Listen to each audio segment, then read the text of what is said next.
শনিবার তৃণমূলের প্রার্থী রামজীবন মান্ডির সমর্থনে কেশিয়াড়িতে জনসভা করলেন তৃণমূল সুপ্রিমো মমতা ব্যানার্জি। এদিন কেশিয়াড়ির কুসুমপুর রাবণ দহন ময়দানে জনসভা হয়।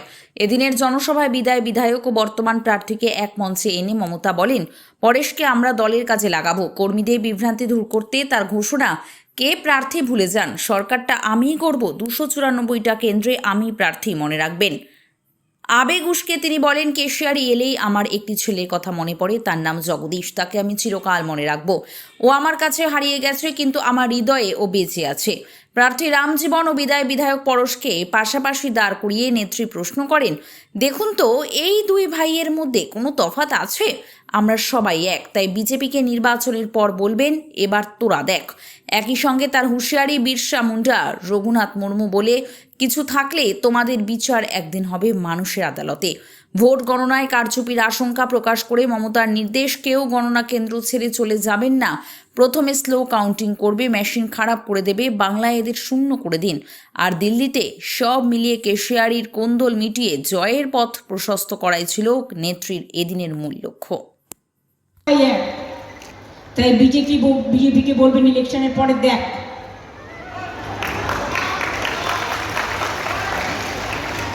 জোয়ার বলে বলবো, যতই করো হামলা,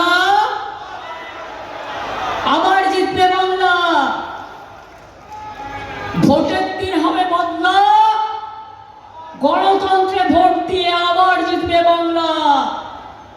যতই করো চক্রান্ত, বিজেপি তুমি হবে পার্থ। আর মানুষকে, মানুষের অধিকার কেড়ে নিয়ে মানুষের সর্বনাশ করলে নিজেদের বিনাশ হবে, জেনে রেখো। আর যে বাবুরা তোমাদের খুশি করতে গিয়ে মানুষের উপর অত্যাচার করছে, যদি ঈশ্বর, আল্লাহ, বিরসা মুন্ডা, রঘুনাথ মুর্মু বলে কিছু থাকে, তোমাদের কিন্তু বিচার একদিন হবে মানুষের আদালতে। মনে রেখো, পাপে কখনো বাপেরেও ছাড়ে না, এটা মাথায় রেখো। তাই বলি, ভালো থাকবে। নমস্কার, প্রণাম, সালাম, জোহার, জয় হিন্দ, বন্দে মাতরম, জয় জোহার, ইনশাআল্লাহ, এবং জয় বাংলা, জয় বাংলা, জয় বাংলা, জয় বাংলা।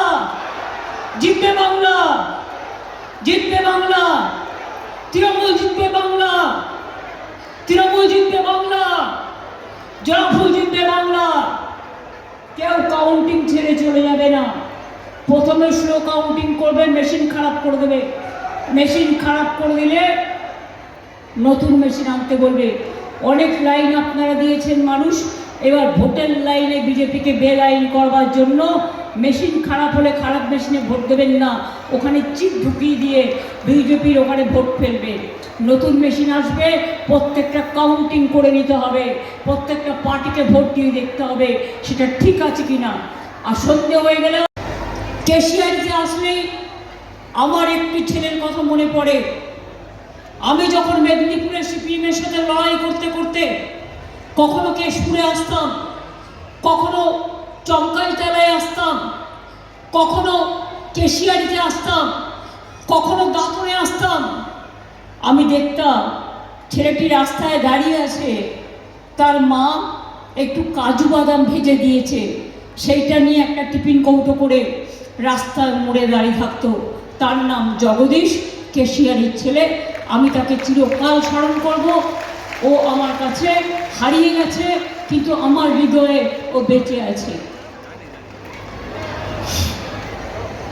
আমি সবাইকে অনুরোধ করব, যে অত্যাচার হচ্ছে, এসআইআরটা একটা বড় স্ক্যাম।